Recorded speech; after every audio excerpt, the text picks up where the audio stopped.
J'ai droit à 24 minutes 27. Ok. Il est 13h04. Bonjour à tous mes abonnés, aux frères et sœurs et aux amis. Mon Rabbi, je te bénis, ainsi que les frères et sœurs et les amis. Voilà, je vais reprendre hein, sur la suite sur les hyperborées. Hein, je sais même plus le dire, ma visite. Civilisation disparue là, sur les hyperboréens. Voilà, ça doit être ça. Excuse-moi Jésus. Alors, j'en étais aux alentours de 2040. Voilà, c'était là que j'étais arrêté. Appendice 2. La piste islandaise. Ils sont nombreux à penser que l'Islande pourrait désigner l'ancien pays d'Hyperborée, bout de terre mystérieux et surréaliste, à la géologie fantasque, voire fantastique, paysages fabuleux, particularités solaires. La contrée islandaise, il ne faut pas confondre avec les Irlandais, j'allais le dire, est une parfaite candidate pour avoir inspiré dans l'Antiquité les récits des voyageurs de passage. La fascination des premiers navigateurs pour cette île mystérieuse a-t-elle engendré le mythe hyperboréen?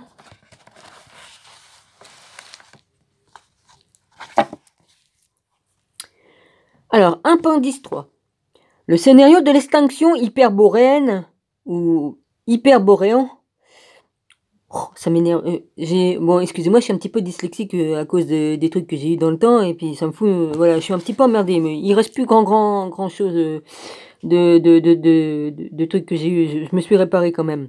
La croyance en l'existence d'une telle contrée était vivace dans les légendes grecques que les plus téméraires n'hésitaient pas à entreprendre un grand voyage vers le nord avec l'espoir fou de consulter les grands sages hyperboréens. Aujourd'hui, pourtant, cette puissante civilisation a disparu sans laisser de traces. Ah oui? Non, ils sont cachés là où ils sont. Bon. Comme les mythes interprètent-ils l'extinction hyperboréenne? Boréenne?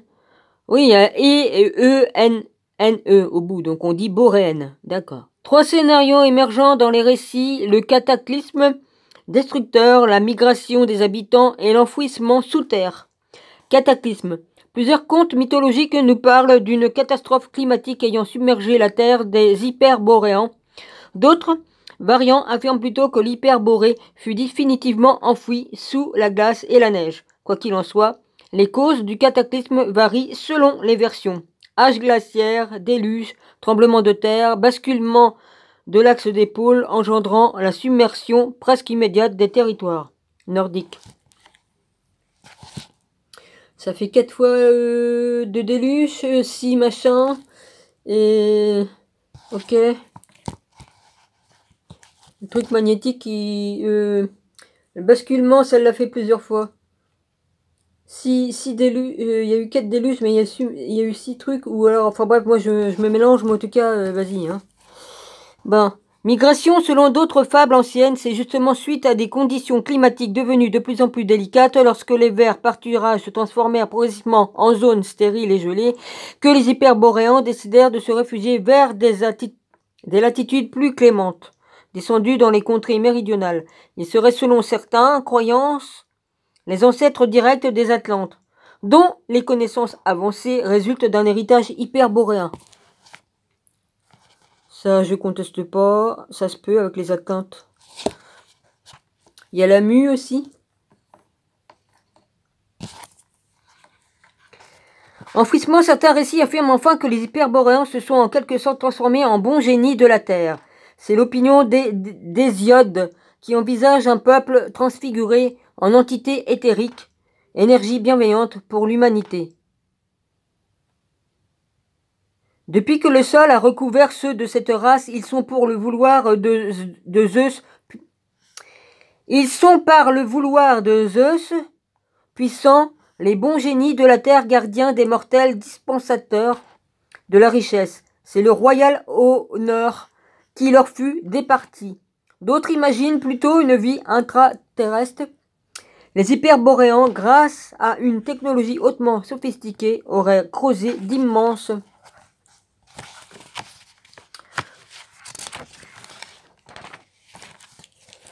d'immenses galeries souterraines et vivraient toujours au pôle Nord. Bah là, c'est plus probable, les gars. C'est ainsi que c'est. Oui, c'est comme ça que ça... C'est exactement ça. Mais sous la croûte terrestre, une légende qui finit par se mêler à celle de la Gartha. Bah, la Gartha, c'est pareil, hein, c'est... Ce royaume à l'intérieur de la Terre dans lequel brille un soleil perpétuel. C'est une grande vérité. La Gartha existe avec un soleil, un ciel et tout ça, tout ça, tout ça, tout ça.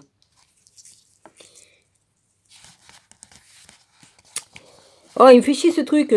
Excusez-moi. Voilà, je remets ma loupe correctement, ça m'énerve. Appendice 4. Quand la Russie rêve de l'hyperborée. Oh, ok. Mais c'est pas pour rien, je vais rajouter des choses, hein, parce que je vois pas pourquoi que j'ouvrirais pas ma bouche sur des vérités, hein. Faut que ça soit dit. C'est pas pour rien que... Oh, il y a Nostradamus. Je vais d'abord aller sur Nostradamus. Nostradamus, il a bien dit certaines choses à propos du sous-marin russe qui sera là-bas, hein. C'est pas pour rien que Hitler, il est allé là-bas et qu'il avait sa base, hein. C'est pas pour rien que les riches, ils vont par là-bas ou que c'est qu'on n'a pas le droit d'aller, hein. Que les avions n'ont pas le droit de survoler. Hein, c'est pas pour rien. Ils veulent pas qu'on voit une certaine partie du... de l'Éden. Ouais. On va dire ça comme ça, hein, Jésus.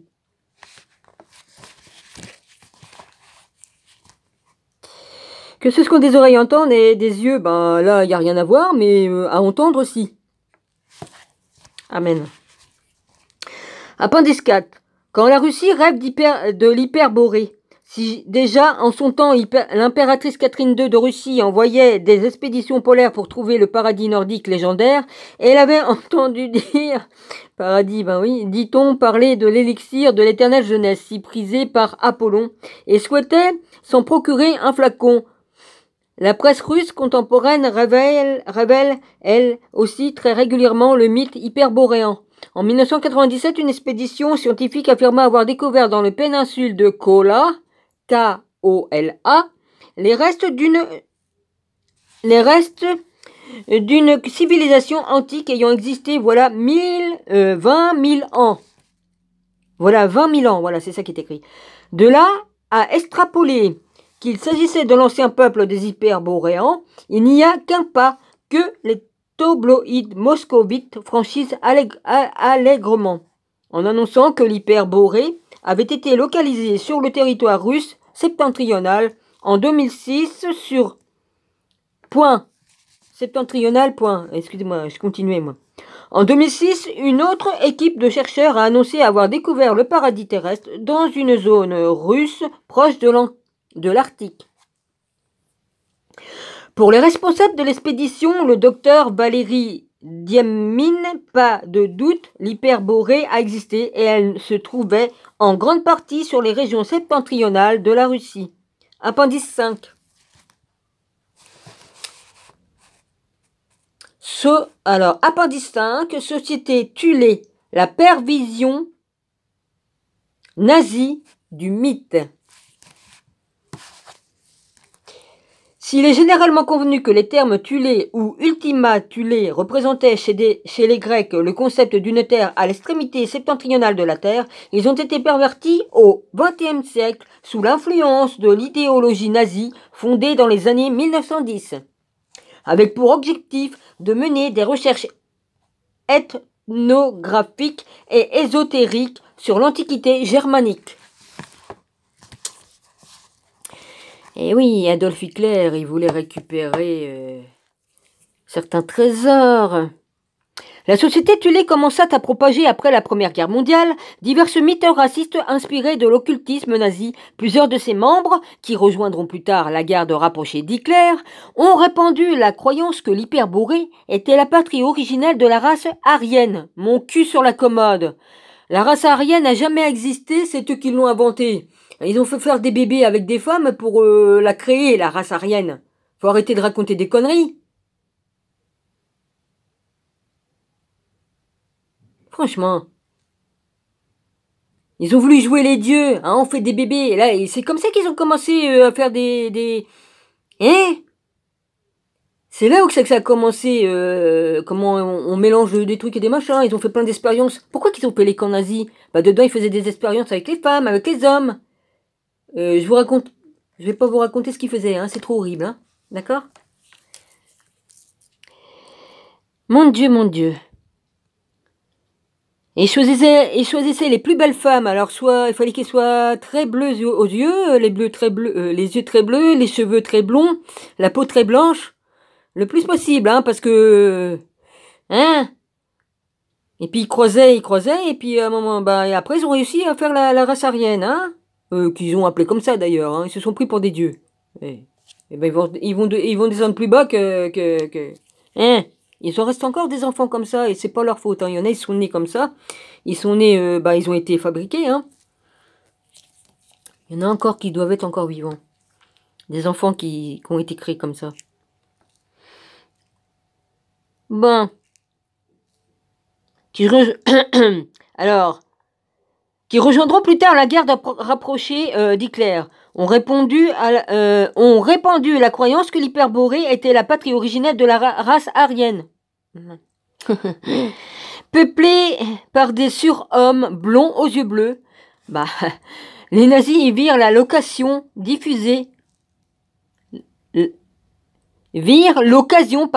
de diffuser massivement cette preuve que les Aryens provenaient d'une race supérieure. Mon cul sur le commode encore pour ça. Ils sont supérieurs à Dieu. Ouais, c'est ça, ils se prennent pour des dieux. C'est cela. Aïe, aïe, aïe. Appendice 6. Hyperborée et chamanisme. Chamanisme grec. Il n'y a pas que les Grecs qui ont fait du chamanisme. Hein. Les Amérindiens, ils en font aussi. Si on peut, c'est ça qu'on dit, mon rabbi, pour dire, pour parler du peuple indien. Hein, tous les peuples indiens. Bon, si je me trompe, tu me pardonnes, parce que bon, c'est pas... moi, j'ai du mal avec ça, hein. Et puis ma dyslexie de merde, enfin, il reste un tout petit peu, hein, un tout petit peu seulement. Hein? Alors, je m'excuse, hein. Alors, hyperborée et chamanisme grec. Un groupe de mages, bah, du chamanisme, il y en a dans tous les peuples, C'est la magie blanche. Hein, là, on peut faire les sorcières blanches aussi. C'était des sorcières, des bonnes sorcières. C'était pas celles qui faisaient de la magie noire. Hein, voilà. Alors, hyperborée, chamanisme grec. Un groupe de mages et des chamans grecs fonda une école au 6e siècle avant notre ère. À Bari. J'ai le droit de dire ton nom ou t'es en poussière ou pas? Parce que j'ai pas envie qu'il me fasse un procès, celui-là. À Baris, le site, alors S-C-I-T-H-E. Hermotim et Clazomène et Épiménide de Crète, sont quelques-uns de ces hommes qui se réclamaient directement des hyperboréens. La légende dit que les membres de cette école magique possédaient les mêmes aptitudes ou miracles que les habitants de l'hyperborée nordique. Ils pouvaient provoquer l'abondance des récoltes ou stopper les maladies et la mort grâce à leur chant et à leur musique.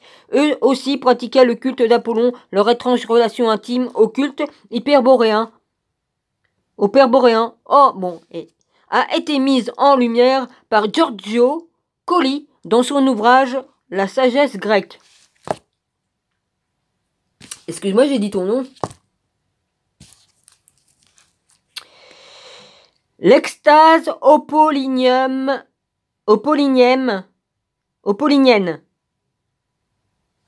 est une sortie hors de soi.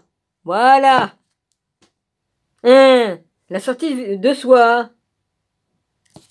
Ça a toujours existé, ça fait partie de la vie. Je l'ai toujours fait comme j'étais enfant et je savais pas, mais je le faisais. J'ai toujours fait, mais je savais pas, hein. Puis un jour j'ai compris que je faisais des rêves, et puis que je voyais mes vies passer, et puis tout ça, j'ai compris un jour. Alors, l'extase apollinienne est un sortir hors de corps. L'âme abandonne le corps et libérée, elle se transporte en dehors. Cela est attesté par Aristée. Bah hier, ça voulait tout le temps sortir. Hein. Ouais. Même sans dormir, là, je peux être comme ça là et ça me le fait. Je sors et je rentre, de mon corps. C'est en une fraction de seconde. Alors, la flèche symbole transparent d'Apollon et Platon fait allusion à cette sortilège. c'est pas un sortilège, hein. Il est permis de conjecturer qu'ils ont réellement vécu, ce qui relate Hérodote à propos de la transformation d'Aristée en corbeau est aussi digne d'intérêt. Le vol est un symbole apollinien. D'autres enseignements sur Épiménide en donnent une représentation chamanique qui est à mettre en relation avec Apollon Hyperborée. Après, il y a les demi-cercles debout avec trois points. C'est en effet chez Épiménide que l'on peut saisir pour la première fois. Là en bas, qu'est-ce qui marque? Tulle, oh, c'est de l'allemand. Hermann. Non, je marque pas. Fous-lui la paix, espèce donc. Fous-lui la paix à ta chienne. Il arrête pas de l'emmerder. Elle, tout ce qu'elle veut, c'est dormir parce qu'elle en peut plus, la pauvre chienne. Tiens, mon Dieu, mon Dieu. Vivement que le calvaire de cette chaîne-là se termine parce que dis donc, hein. Deux aspects de la sagesse individuelle archaïque de source apollinienne, l'extase divinatoire et l'interprétation directe de la parole oraculaire du Dieu. Après, il y a toujours les deux virgules debout, les deux demi-cercles debout avec 3 points de Phéréside et attester l'excellence dans la divination, et Aristote lui-même lui attribue une pratique miraculeuse de la magie, qualité récurrente dans le chamanisme hyperboréen. Ben, les Amérindiens font aussi du chamanisme. Moi, j'écoute beaucoup de musique des Amérindiens. Chaman. Ben, une fois, j'ai suivi un truc d'une dame qui nous faisait régresser. Ben, je me voyais rentrer dans un arbre. Elle disait, ah, vous, ceci, ceci, ceci. Ah, puis je voyais tout ça. C'est marrant. Héliopolis, cité des mystères et porte des étoiles. Stargate. Je dis pas son nom, monsieur, là, vas-y. Hein. Plusieurs textes bibliques font mention de la ville égyptienne d'Héliopolis, dont les premières constructions datent du XXVIIe siècle avant notre ère. On y adorait des divinités liées au soleil et cette mystérieuse cité disposait déjà de centres théologiques très évolués. Gros plan sur Héliopolis, la porte des étoiles. Jésus est allé étudier là-bas, comme il était adolescent. Il est allé voir les druides aussi. Les vikings. Il est allé voir les hindous. Il est allé voir les Tibétains. Il a voyagé partout pour étudier. Après, il est rentré. Il est revenu. Alors, c'est une grande vérité. Un lieu de spiritualité. Plusieurs textes religieux évoquent Héliopolis. D'après les récits, la cité possédait de nombreux temples, dont un dédié à Atum, divinité protectrice de la ville. Ce dernier avait pour animaux sacrés l'anguille et l'ichnemon.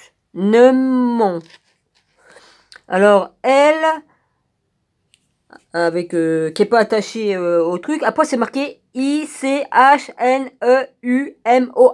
Je connais par cœur l'Égypte ancienne. J'ai étudié et j'ai fait l'archéologie dessus. Donc, je connais tout par cœur. J'ai lu le livre des morts et tout ça. Donc, je connais les dieux, les déesses, tout ça, tout ça, tout ça. Voilà, j'étais passionné de tout ça aussi. Ben, le clergé l'avait placé à la tête d'un eunéade de Dieu qui avait créé à l'origine Atum, a émergé des eaux primordiales sur une colline de sable. Aussi était-il venu à l'existence lui-même. La légende affirme qu'il donna naissance au couple primitif de Dieu, Chou et Tefnou, qui mirent en mouvement Geb et Nou, respectivement l'air et l'humidité, la terre et le ciel. Platon et Eudoxe, à l'instar de nombreux voyageurs grecs, vinrent prendre contact avec l'antique Égypte et à Héliopolis. Aujourd'hui, il ne reste plus grand-chose de ces cités rayonnantes. La nouvelle ville d'Héliopolis fut fondée en 1905. C'est aujourd'hui un faubourg semi-résidentiel du Caire, situé à 2 pas de l'aéroport. On en découvre cependant quelques vestiges en se rendant dans la localité voisine El Matari ou El Matariesh. Oh, ben je sais pas si on... L-M-A-T-A-R-I-E-H. Là, on peut visiter le site où la Sainte Famille se serait arrêtée, Un mur entourant jardin carré, contenant un dattier desséché et une source d'eau douce et d'un sycomore qu'on appelle l'arbre de la Vierge. C'est une grande vérité. Jésus est bien allé avec sa famille se réfugier là-bas. Ce n'est en réalité qu'un descendant de l'arbre. Oui, bah c'est peut-être pas le bon arbre, mais on s'en fout, c'est le bon endroit. Duquel la Vierge Marie et l'enfant Jésus se seraient reposés. Le passage de la Sainte Famille dans cet ancien haut lieu de la spiritualité a sans doute une portée symbolique beaucoup plus importante que celle que le commun des touristes lui accorde. Nous devons en effet nous souvenir que c'est ici que le prêtre Mathénon se documenta pour la première fois, pour la première histoire de son pays. Ces textes le font remonter à plus de 40 000 ans. Très tôt, Héliopolis eut un clergé qui, dès l'aube de l'histoire, fonda une des écoles théologiques la plus remarquable d'Égypte. Les théories héliopolitaines se répandirent alors dans le pays comme les eaux fluides de l'inondation du grand fleuve. Les prêtres de ce grand centre religieux étaient censés, d'après la tradition, posséder un objet sacré d'une puissance redoutable appelé Beben. B-E-N. Je sais ce que c'est. Celui-ci serait tombé du ciel à une époque très reculée. Le temple d'Héliopolis, où le Beben avait été déposé, était la demeure du phénix. Ouais, on renaît toujours de ses cendres, hein, mon rabbi. Comme le livre d'Enoch. Troublante similitude et architecturale. J'ai encore un peu de temps. Les anciens Égyptiens nommèrent Héliopolis la ville du pilier. Le pilier, c'est le Djeb d'Osiris, le méridien des dieux, le nom de la ville du pilier, nous fait songer à Delhi, D-E-L-H-I, où se tresse le plus grand minaret du monde. Alors on dit, oh là, je sais pas, Qutb, Din.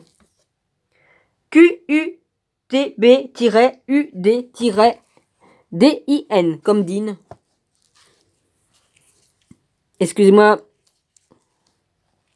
Que l'on peut traduire par le pôle de la foi. Ce fantastique monument repose sur une base de 14 mètres 40 de diamètre et sa hauteur atteint 72 mètres 55 mètres. Il commémore la victoire des fidèles de l'islam sur les incroyants au XIVe siècle. Un tremblement de terre l'ébranla et on ne peut aujourd'hui accéder qu'à son premier étage. Il existe une grande similitude architecturale entre Qutb Minar et un autre édifice du même type implanté à Jam, en Afghanistan. Depuis la galerie accessible au public, on découvre une vue étonnante de la grande cité et on peut contempler à quelques centaines de mètres du pôle de la foi la foule nombreuse qui s'agglutine tout autour de la colonne de fer dressée dans la cour de la mosquée. Je connais la tour de fer. C'est impressionnant parce qu'à l'époque, soi-disant que le fer n'existait pas. Ah, aïe aïe aïe.